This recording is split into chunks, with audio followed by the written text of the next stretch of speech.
Amin. Saudaraku, pertama-tama kita seluruhnya mengucapkan selamat melaksanakan ibadah puasa bagi saudara-saudara kita yang melakukannya. Dan dalam kesempatan ini kita berterima kasih bagi seluruh kita yang hadir dalam pertemuan lintas agama ini sebagai salah satu upaya kita untuk semakin merekatkan kesatuan kita sebagai saudara sebangsa dan setanah air. Dan kita juga mengucapkan selamat kepada seluruh penduduk negeri ini yang akan merayakan ulang tahun proklamasi kemerdekaan Indonesia yang ke-65. Merdeka!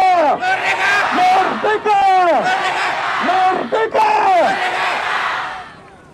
Firman Tuhan, berita Injil yang akan menyapa kita, saya ambil dari Injil Yohanes pasal 8 ayat 36. Jadi apabila anak itu memerdekakan kamu, kamu pun benar-benar merdeka. Jadi apabila anak itu memerdekakan kamu, kamu pun benar-benar merdeka. Saudaraku, kata merdeka menjadi salah satu kata kunci dalam iman Kristen kita. Karena kita dan seluruh dunia telah dimerdekakan oleh Kristus dari kuasa dosa, iblis, dan maut, dan kita dibebaskan untuk mengikut Dia. Tetapi bagi seorang Kristen, kemerdekaan bukan untuk dimiliki sendiri.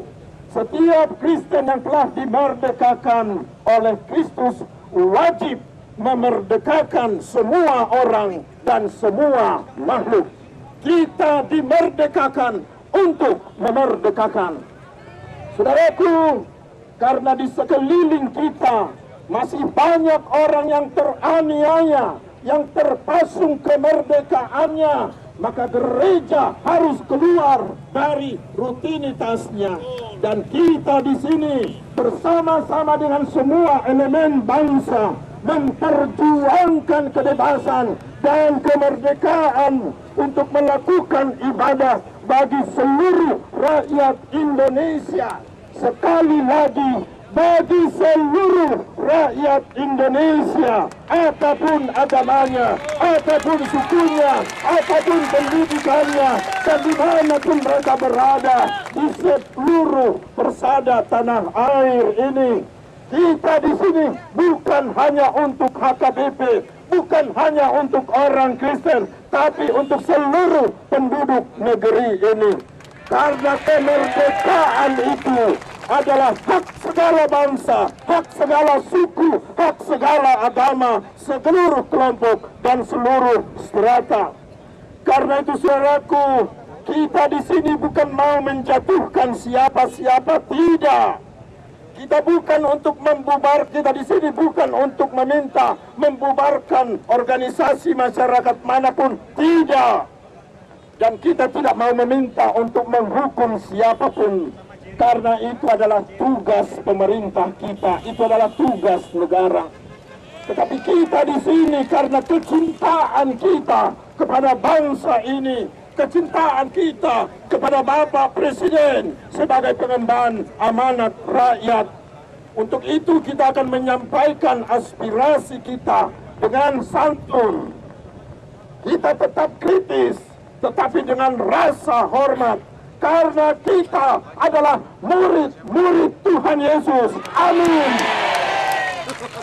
Karena firman Tuhan mengajak kita untuk senantiasa hormat terhadap pemerintah yang berwibawa.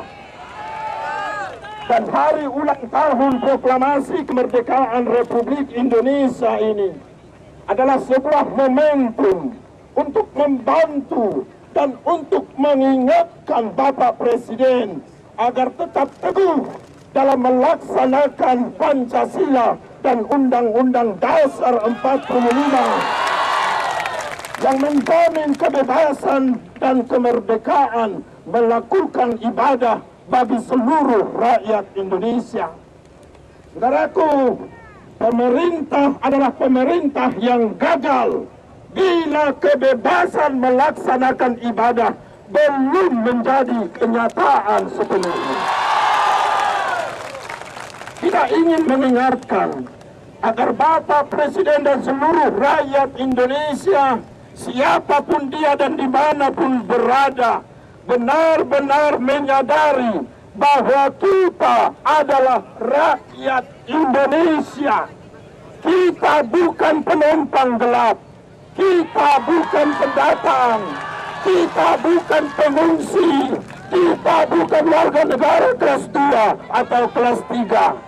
Dan kita tidak akan pernah mengemis kepada siapapun atas hak kita. Mari saudaraku seluruh rakyat Indonesia, palingkan mata ke semua kuburan di Taman Makam Pahlawan. Bukankah di sana semua agama dan semua suku ada yang menjadi pahlawan? Bukankah Kristen bersama-sama dengan semua elemen bangsa ini turut berjuang mendirikan, mempertahankan, dan membangun bangsa ini?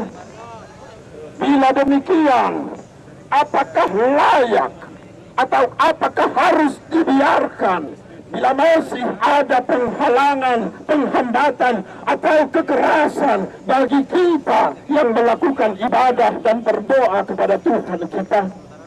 Bukankah seharusnya semua elemen bangsa mendorong setiap orang agar lebih khusyuk, lebih serius melaksanakan ibadahnya?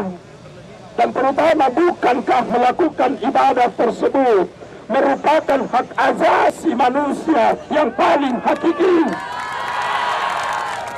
Sehingga bila ada pelarangan atau penghambatan, terutama kekerasan bagi orang yang beribadah, bukankah itu pelanggaran hak asasi manusia? Dan anehnya saudaraku, pelanggaran ini justru terjadi kebanyakan dekat dengan Jakarta, dekat dengan istana, dekat dengan ibu kota Republik ini.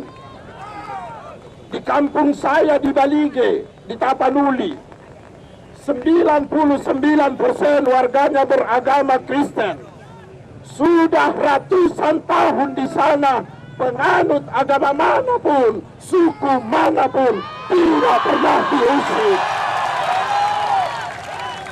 Bila Bapak Burhanuddin Napitupulu almarhum bisa bangun dari kuburnya, pasti beliau akan mengakui hal itu.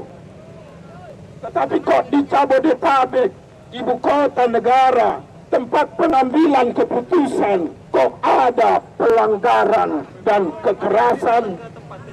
Apa sebenarnya yang sedang terjadi di tengah-tengah negeri ini? Saudaraku, benar, untuk mendirikan bangunan gereja, kita memerlukan izin bangunan. Benar. Agar aman, agar nyaman, dan sesuai dengan tata kota dan keindahan. Itu sama dengan mendirikan bangunan-bangunan lain. Tetapi saudaraku, apakah untuk berdoa dan beribadah kita harus minta izin? Setahu saya, hanya Tuhan yang akan kita sembah itu. Hanya Dia yang berhak melarang orang untuk menyembah Dia. Karena itu bila ada orang yang melarang sesamanya untuk menyembah Tuhannya, orang itu merampas hak Tuhan. Dan pasti saudaraku, setiap pemeluk agama menginginkan tempat khusus untuk melakukan ibadahnya sebagai sarana dan prasarana untuk membangun iman, membangun ketakwaan, membangun akhlak dan budi pekerti yang baik. Dan pasti bangsa ini menginginkan pembangunan manusia seperti ini. Tetapi bila demikian halnya, mengapa negara ini tidak mendukung pendirian bangunan rumah ibadah bagi semua agama? Benar, harus ada pengaturan, tetapi bukan pelarangan. Negara harus mengatur dan mempermudah, bukan mempersulit. Negara harus mengatur, tetapi bukan membiarkan orang lain untuk mengaturnya. Negara harus membantu,